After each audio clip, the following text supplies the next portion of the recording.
কাকা দেখতে পাচ্ছি বিশাল এক বস্তা রসুন নিয়েছেন। হ্যাঁ, গাছ টাছ বাড়া বাবু ইয়ে হয়ে গেছে। এখানে কত মন আছে রসুন? এখানে মোটামুটি ওজন কমে গেছে, তো গাছ টাছ বাড়া ওজন কমে গেছে, তাতে মোটামুটি মন দেড়েক এরকম হতে পারে। ওজন দেওয়া নেই, ওজন দেওয়া লাগবে। আচ্ছা কাকা, রসুনের দাম কি হচ্ছে?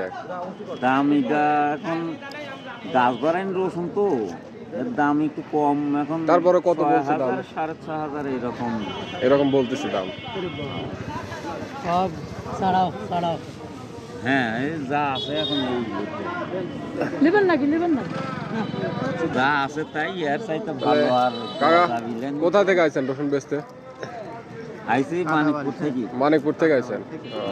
প্রতি নিয়মিত আসেন নাকি মাঝে মাঝে আসেন এই হাটে? মাঝে মধ্যে আসি, বিচা কিনা। আচ্ছা, তাহলে রসুন কি বেশি দিলেন নাকি এই মুরব্বীর কাছে? হ্যাঁ, বেশি দিমু।